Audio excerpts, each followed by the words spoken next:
I never thought a simple piece of paper could change everything, but that's exactly what happened on a quiet Tuesday morning at Sugar Haven. The letter was waiting for me when I opened the store, tucked halfway under the front door like a snake ready to strike. My name is Cashin, but everyone calls me Cass. 5 years ago, I traded my high-powered career as a corporate crisis manager to help run my husband's family candy store. It wasn't exactly a lateral move, but love makes you do crazy things. The paper trembled in my hands as I read it. The store's finances are being mismanaged. If things continue this way, Sugar Haven will be bankrupt within months. Someone who cares. I read it 3 more times, my stomach dropping further with each pass. The morning sun streamed through our storefront windows, catching the dust motes dancing around our display of handmade chocolates. Everything looked normal, peaceful even. But something felt very, very wrong. "Morning, darling." My mother-in-law Margot's voice rang out as she swept into the store, perfectly coiffed as always. "Those display cases need cleaning before we open."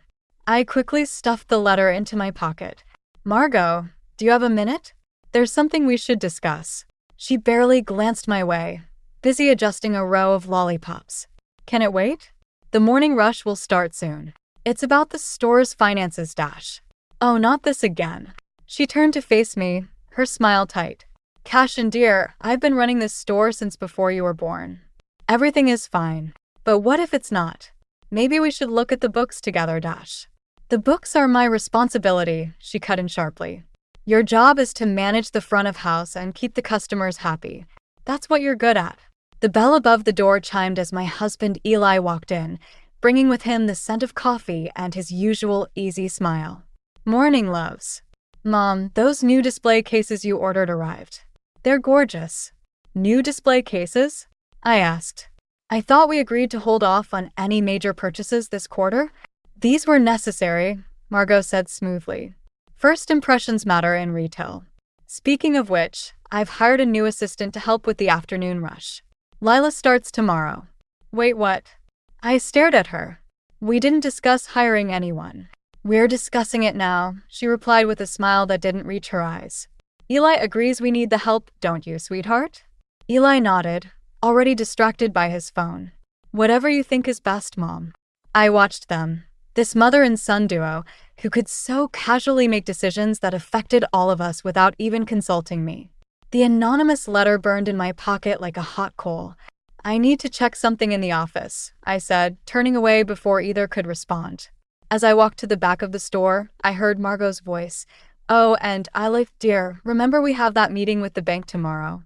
I froze mid-step. What bank meeting? Why hadn't anyone mentioned this to me?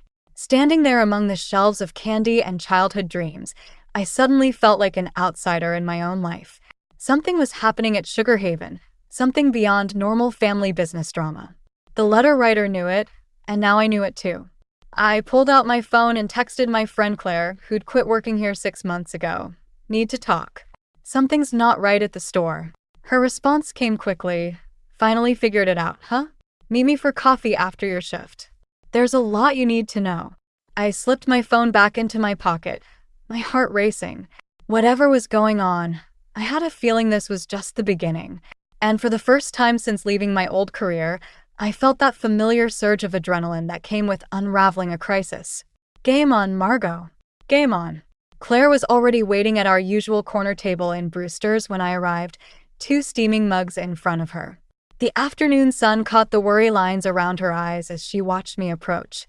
"You look like hell," she said, pushing a coffee toward me. "Thanks for sugarcoating it." I slumped into the chair, exhausted after a day of fake smiles and pretending everything was fine. "You were right about leaving Sugar Haven when you did. What finally tipped you off?" I pulled out the anonymous letter and slid it across the table. Claire read it, her expression darkening. "Well, shit. Though I'm not surprised. You should see what Eli just bought." She turned her phone toward me, showing an Instagram post. My husband stood proudly next to a brand new Tesla, Margot beaming beside him. The timestamp showed it was posted an hour ago. My coffee turned bitter in my mouth. "We can't afford that. We literally just had a conversation about cutting back on expenses." "That's not all," Claire said, scrolling through more photos. "Designer clothes, fancy dinners, weekend trips. He's been living large for months now. With what money? I whispered, more to myself than to her. The store's barely breaking even. Remember that inheritance you got from your aunt last year? The one you were saving for emergencies. My blood ran cold. He wouldn't. Check your joint account. With trembling fingers, I pulled up our banking app.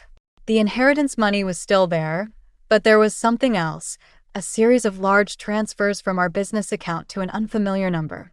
What's this account? Claire asked, peering at my screen. I don't know. I don't have access to it. The realization hit me like a punch to the gut. But I bet Margot does. Claire's expression softened. Honey, you need to wake up. This isn't just about the store anymore. They're playing you. But why? I gave up everything to help them. My career, my independence dash. Because you let them, she cut in. You're so busy trying to prove yourself worthy of their precious family legacy that you can't see what's really happening.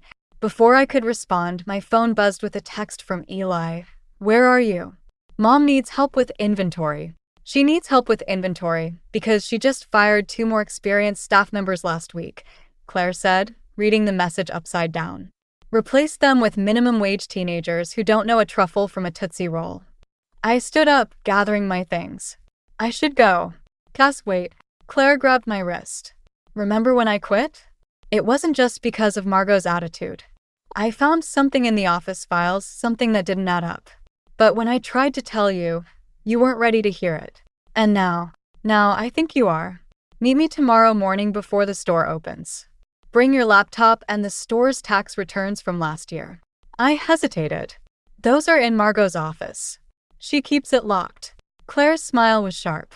Good thing I made a copy of her key before I left. Back at the store, I found Eli and Margot huddled together in the office, speaking in hushed tones. They jumped apart when I entered. Where have you been? Margot demanded. We have that bank meeting tomorrow, and these numbers need to be perfect. What bank meeting? I asked, watching their faces carefully. Just routine business, Eli said quickly. Nothing to worry about. Then you won't mind if I join you? Mother and son exchanged glances. That won't be necessary, Margot said smoothly. You focus on training the new girl tomorrow. Lila needs a proper introduction to how we do things here. I nodded, playing along. But as I turned to leave, I caught a glimpse of papers on Margot's desk, loan applications with Sugar Haven listed as collateral. That night, after Eli fell asleep, I slipped out of bed and grabbed his phone. The password was still my birthday. At least that hadn't changed. What I found in his recent emails made my heart stop. Tomorrow's meeting wasn't routine at all. It was about refinancing a massive debt I knew nothing about. And my inheritance account was listed as potential collateral. I looked at my sleeping husband, this man I thought I knew, and made a decision. Tomorrow morning, I'd meet Claire and finally learn the truth. But first, I had a stop to make. At the bank where I kept my inheritance, to move it somewhere safe. Let the games begin. The bank opened at 8, but I was there at 7:30, pacing outside like a burglar casing the joint. By 9, my inheritance was safely transferred to a new private account. By 9:15, I was sitting in Claire's car outside Sugar Haven, staring at the store's tax returns spread across her dashboard. Holy shit, I whispered, running my finger down the columns of numbers. These can't be right. Oh, they're right, Claire said. Just not legal. Look at the supplier invoices. She pulled out more papers, showing me identical invoices with different amounts. One set matched the tax returns, the other showed much higher numbers. The difference was staggering. Margot's been cooking the books, I said, my mouth dry. But why? The store's been profitable for years. Has it? Claire raised an eyebrow. Or has she just been really good at making it look that way? The store's front door opened, and a young woman with bright red hair stepped out to sweep the sidewalk. Lila, Margot's new hire. She looked up, caught my eye, and quickly looked away. That's weird, I muttered. She's not supposed to start until today. Looks pretty comfortable for her first day, Claire observed. My phone buzzed. Eli calling. I ignored it. I need to get inside before they wonder where I am. Cass. Claire grabbed my arm. Be careful. You're not dealing with amateurs here. Inside, I found Margot showing Lila around the store like they were old friends. Lila's movements were too confident, too familiar with the space. Good you're here, Margot said brightly. Lila's been helping me organize the new inventory system. Such a quick learner. Really? I leaned against the counter. And when exactly did she learn it? A flicker of something, worry? Crossed Margot's face before her smile returned. Lila's been helping out informally for a few weeks. I wanted to make sure she was a good fit before making it official. Interesting. I turned to Lila. And what did you do before this? She started, but Margot cut her off. Shouldn't you be checking on that order for the Johnson wedding? It needs to be ready by noon. Actually, I said, not moving. I'd love to hear about Lila's experience. Especially with bookkeeping. The temperature in the room seemed to drop 10 degrees. Lila's eyes darted between us like she was watching a tennis match. Cashin. Margot's voice was steel wrapped in silk. A word in my office? Once inside, she closed the door with deliberate calm. I don't appreciate you interrogating my employees. And I don't appreciate being lied to about the store's finances. Her laugh was sharp.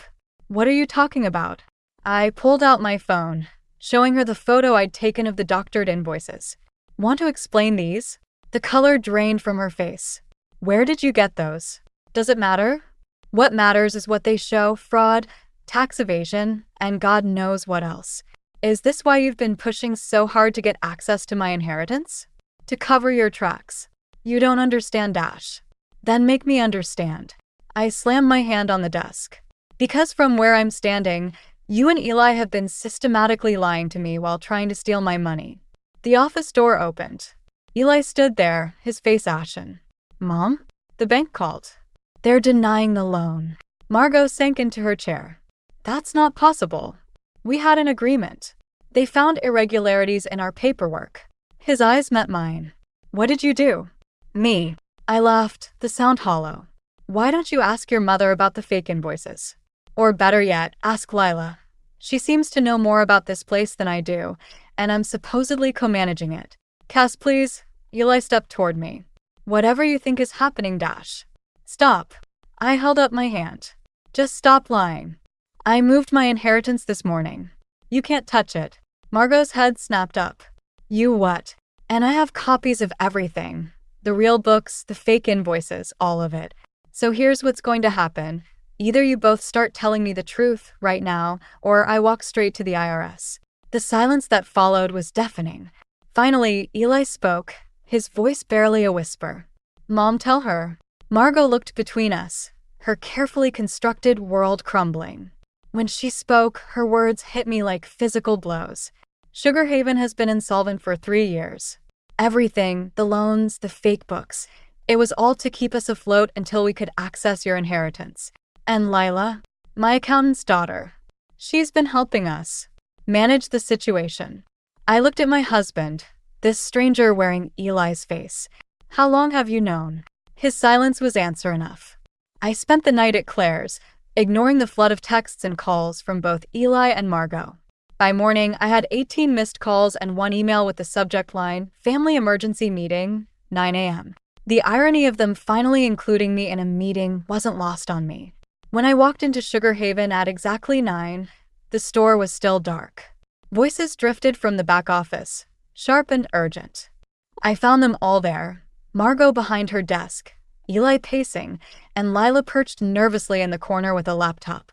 You came, Eli said, relief washing over his face. Don't. I held up my hand. Just tell me what this is about. Margot cleared her throat. We have a proposal. A way to save everything. Everything you've been lying about? The store is salvageable, she pressed on. With the right investment, Dash. You mean my inheritance. It would be an investment in your future too, Eli jumped in. We could restructure, make you a proper partner, Dash. I laughed, the sound harsh even to my own ears. Now you want to make me a partner? After 3 years of treating me like a glorified cashier. 1/3 ownership, Margot said quietly. Equal partnership with Eli and me. The room went silent. Even Lila stopped typing. Show me the real numbers, I said. All of them. Lila turned her laptop around. The screen showed years of declining sales, mounting debt, and desperate attempts to keep up appearances. The store hadn't turned a real profit since before I married Eli. Why didn't you tell me? I asked him. I could have helped. It's literally what I used to do for a living. Mom said dash he started, then stopped, looking trapped. I said we could handle it, Margot finished. This store was my life before you came along. I couldn't just dash. Just what? Trust me? Accept that someone else might know better. The old anger rose in my throat. You'd rather commit fraud than let me help? We did what we had to do, she snapped. To protect our legacy. Your legacy? I stepped closer to her desk. What about my legacy? The money you're so desperate to get your hands on, that was my aunt's legacy to me. The only family member who ever truly supported me. And now you can support your new family, Margot said, her voice softening. Isn't that what marriage is about? Sharing everything. The manipulation was so obvious it almost made me laugh. Like you've shared everything with me? Cass, please. Eli moved toward me. We can fix this. Together. I looked at my husband. Really looked at him. The man I'd given up my career for, who'd let his mother systematically push me aside while plotting to take my inheritance. Okay, I said finally. I have some conditions. Hope flickered across their faces. First, Margot steps down. Completely. No more secret books. No more hiring decisions. No more control. Absolutely not dash, she started, but I cut her off. Second, we bring in an independent auditor. I want to know exactly what we're dealing with. That's not necessary. Lila spoke up for the first time. I can dash. You can leave, I said flatly. Now. She looked at Margot, who nodded slightly. After she left, I continued. Third, Eli moves out until we figure this out. I need space to think clearly. What? His face crumpled. Cass, no dash. Those are my terms. Take them or leave them. Margot stood slowly, her face tight with fury. You ungrateful little dash. Mom, don't, Eli warned. No, let her finish, I said. Let's hear exactly what she thinks of the woman whose money she's been plotting to steal. The silence stretched between us like taffy, sweet and dangerous. Finally, Margot spoke, her voice trembling with rage. This store was successful long before you came along, and it will be successful long after you're gone. I smiled, feeling strangely calm. No, Margot, it won't. I pulled out my phone and opened my email. Because I just forwarded copies of your creative bookkeeping to the IRS and the bank.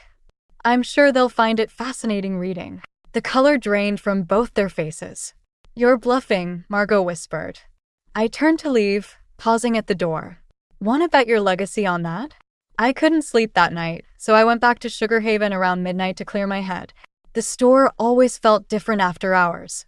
Peaceful, almost honest in its emptiness. But as I approached, I noticed a light on in the back office. Through the window, I saw Eli and Lila huddled close together over the computer, their faces illuminated by the screen. His hand was on her shoulder, and she was nodding intently at whatever he was saying. My stomach lurched. I used my key to enter quietly, catching fragments of their conversation. Can't tell her about this, Eli was saying. It would destroy everything. But she already knows about the books, Lila replied. Maybe if we just dash. No. His voice was firm. Mom's right. Some things have to stay buried. I stepped into the doorway. What things? They jumped apart like guilty teenagers. Lila's face went white, and Eli's expression cycled through surprise, fear, and something that looked suspiciously like relief. Cass, he started. This isn't dash. What it looks like? I moved closer, noting the spreadsheets on the screen. Then tell me what it is, Eli. For once, just tell me the truth. Lila grabbed her bag. I should go dash. Stay. My voice was ice. I want to hear exactly what needs to stay buried. They exchanged glances, having one of those silent conversations that people share when they're keeping secrets. Finally, Lila spoke. Show her, she told Eli. She'll find out anyway. He slumped in defeat, turning the laptop toward me. What I saw made my knees weak. A second set of books, going back years before I joined the business. Not just creative accounting, but systematic fraud. And at the bottom of each year's records, 2 signatures, Margot Rivers and my husband's. How long? I whispered. Since Dad died, Eli admitted. The store was in trouble and Mom. She couldn't let it fail. Said it would kill Dad all over again if we lost it. So you just went along with it? Year after year. I tried to fix it. His voice cracked. That's what Lila's been helping me with. She knows accounting, and I thought maybe if we could straighten things out before anyone found out. Before I found out, you mean. The pieces clicked into place. That's why Margot hired her. Not to help with the store, but to cover your tracks. Lila stood up straighter. It's not like that. I really was trying to help Dash. By lying to me? By helping them steal my inheritance. No. Eli reached for me, but I stepped back. The inheritance thing, that was Mom's idea. I never wanted Dash. But you went along with it. I cut in. Like you always do. He fell silent, and in that silence, I heard everything he couldn't say. Every choice he'd made, every lie he'd told, every time he'd chosen his mother's approval over my trust. I'm having panic attacks, he said quietly. About the store, about Mom, about everything. Lila's been helping me deal with it. That's all. And you couldn't tell me this because you would have tried to fix it. He ran his hands through his hair in frustration. Like you fix everything. And I needed to prove I could handle it myself. I looked at my husband, really looked at him. The boy trying to be a man, forever caught between his mother's expectations and his own inadequacies. And I felt something inside me break. I'm done, I said softly. What? I'm done fixing things. Done pretending we're partners when you've never trusted me enough to be one. I turned to leave, then stopped. Oh, and Lila? The anonymous letter warning about the store's finances. Was that you? She nodded slowly. Someone had to do something. I laughed, the sound hollow in the empty store. Well, congratulations. You did something all right. Cass, wait. Eli called after me. Where are you going? I paused at the door, looking back at the ruins of my marriage scattered across a computer screen. To pack my things. I suggest you do the same before the IRS shows up. The bell above the door chimed as I left, its cheerful sound a final, bitter reminder of all the sweetness I'd thought we were building together. 3 days after I left, Margot showed up at Claire's apartment where I was staying. She didn't look like the polished matriarch I knew. Her hair was unkempt, her clothes wrinkled. She clutched a manila envelope like a lifeline. The IRS is coming tomorrow, she said without preamble. We need to talk. I let her in more out of curiosity than compassion. Claire made herself scarce, squeezing my shoulder as she left. Where's Eli? I asked. At his sister's. Margot's hands trembled as she opened the envelope. I have a proposal. Another one? The last one worked out so well. She spread documents across Claire's coffee table. We can still save the store. If we act fast, we can restructure everything before Dash. Before what? Before you go to jail for tax fraud. Her face hardened. Is that what you want? To see your husband in prison. The question hit me like a physical blow. Don't you dare put this on me. You did this. You and Eli. We did it for the family. She stood up, pacing. Everything I've done has been to protect what my husband built. What we built. By destroying it. By saving it. She whirled on me. You think you're so much better than us with your corporate background and your crisis management skills. But you don't understand what it means to protect a legacy. I laughed bitterly. A legacy of lies? A legacy of survival. She sat down heavily. The store was all Robert had left when he died. His dream. His heart. I couldn't let it die too. For a moment, I saw her clearly, not as the manipulative mother-in-law, but as a widow desperately trying to hold on to her husband's memory. It didn't excuse anything, but it explained so much. I can't help you, Margot. You can. She pulled out another document. Sign over your inheritance as an investment. We'll make you full partner, equal share with Eli. I'll step down completely. Why should I believe you? Because I'm desperate. The admission seemed to cost her physically. Because Eli loves you. Because Dash. My phone buzzed, a text from Eli, don't sign anything. Coming over. 10 minutes later, he burst in, looking wild-eyed. Mom, stop. It's over. Eli, please, Dash. I confessed. He wouldn't meet either of our eyes. To the IRS. This morning. About everything. The silence that followed was deafening. You did what? Margot whispered. I couldn't take it anymore. The lying, the pressure. He finally looked at me. I'm sorry, Cass. For all of it. I felt oddly hollow. What happens now? They're charging me with tax fraud. Mom too, probably. The store. He swallowed hard. They're seizing everything. Margot crumpled into herself. Decades of careful control shattering. You fool. You stupid, weak fool. Mom dash. Get out. Her voice was ice. Both of you, get out. I gathered my things, watching as she clutched the worthless documents to her chest. At the door, Eli caught my arm. I did it for you, he said softly. To prove I could be honest. No. I pulled away. You did it for yourself. Just like I'm doing this for myself. Doing what? I handed him an envelope of my own divorce papers. I filed yesterday. Cass, please. His voice broke. We can start over. Clean slate. That's the problem, Eli. You always want to start over instead of fixing what's broken. I stepped into the hallway. Good luck with the IRS.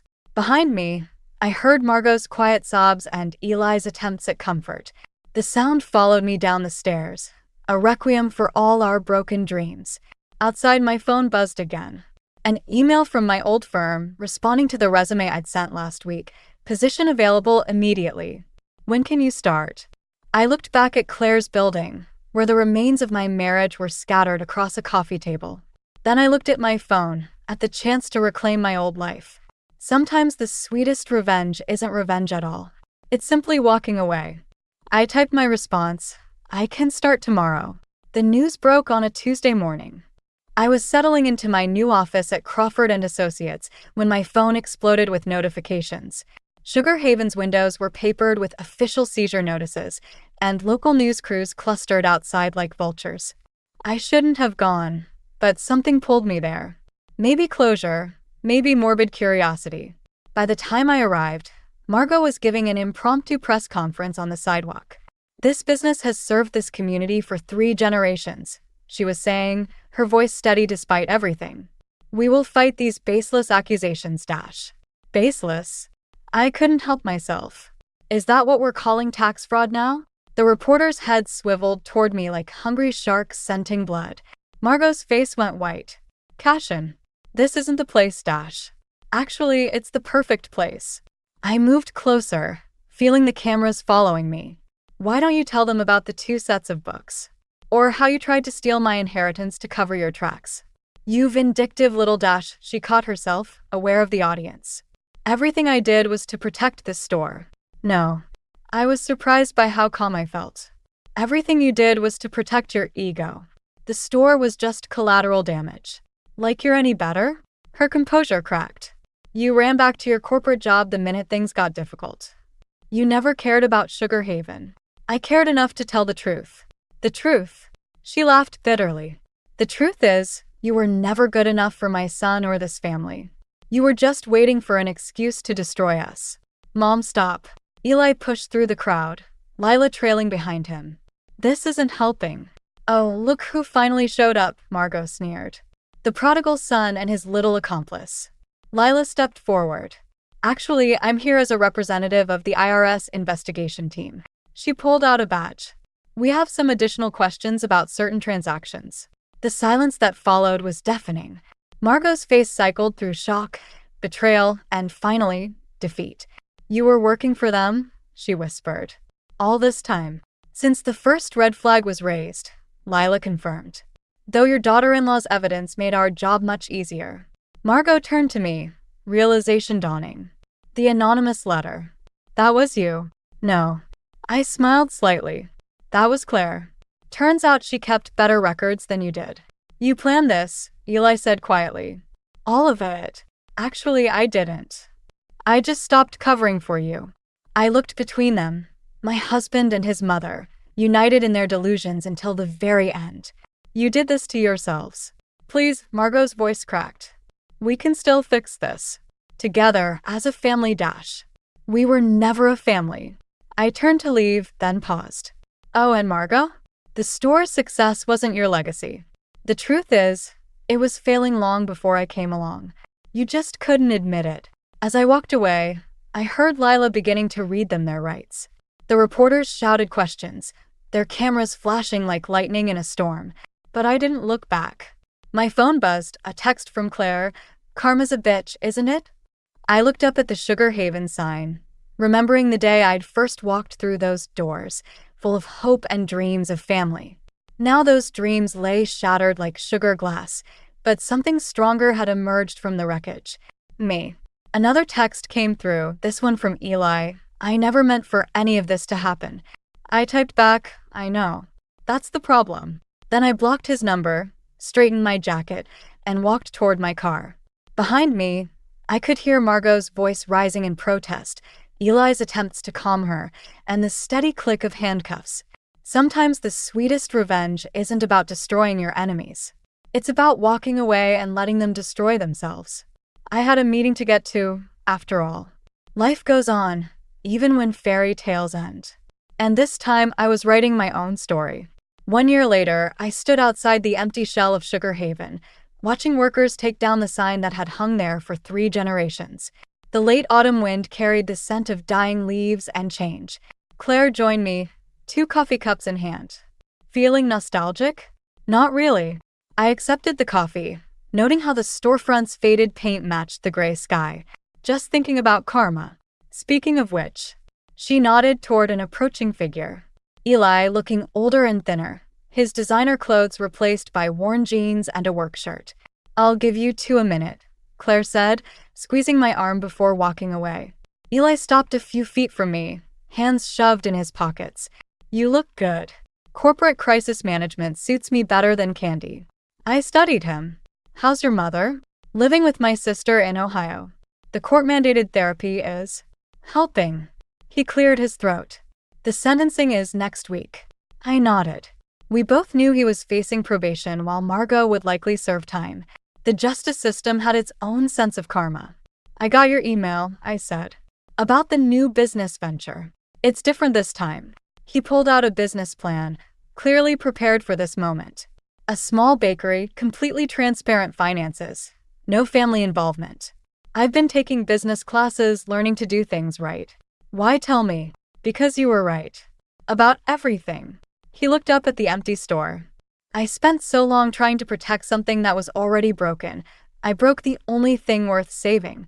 The wind picked up, scattering leaves around our feet. In the distance, a truck backed up to load the dismantled sign. "I'm not asking for another chance," he continued. "Just an opportunity to prove I've changed. As business partners, nothing more." I took the business plan, feeling its weight, literal and metaphorical. "You know I'm engaged now." "I know. Claire told me." He's a lucky guy. A year ago, this conversation would have torn me apart. Now it felt like closing a book I'd read long ago, familiar but no longer personal. "I'll look it over," I said, tucking the plan into my bag. "But I have conditions." "Name them." "I'm silent partner only. No involvement in daily operations." I met his eyes. "And you get therapy for your anxiety." "Real therapy, not just confiding in employees." He flinched but nodded. "Already started. 3 months now." My phone buzzed, a crisis at work needed attention. As I turned to leave, Eli called after me. "Do you ever regret it?" "How things ended." I looked back at Sugar Haven one last time. Through the empty windows, I could almost see echoes of what we'd been, young, in love, full of dreams about family and legacy. But I could also see what we'd become. Lies, manipulation, broken trust. "I regret that it had to end that way," I said finally. "But I don't regret ending it." He nodded, understanding. "For what it's worth, I'm sorry. For all of it." "I know." I smiled slightly. "That's why I'm considering your proposal." As I walked away, I passed the workers loading the last pieces of the Sugar Haven sign into their truck. One fragment caught my eye, the word "sweet" in faded gold letters. My phone buzzed again. A text from Claire. "Dinner tonight to celebrate your promotion?" I typed back, "Yes. And I have an interesting business proposal to discuss." Sometimes karma isn't about revenge or justice. Sometimes it's about finding the courage to close one door and open another. Sometimes it's about learning that the sweetest victories aren't won through destruction, but through reconstruction of yourself, your boundaries, your future. I glanced back one final time. Eli was still standing there, watching the workers, looking both lost and found. We caught each other's eye and exchanged small nods. Not quite forgiveness, not quite friendship, but something like understanding. Then I turned away, heading toward my car and my next crisis, leaving Sugar Haven and its bitter memories behind. After all, some things are better left in the past. But some things deserve a second chance. On the right terms, with the right boundaries, and with clear eyes about what's really at stake. Sweet karma indeed.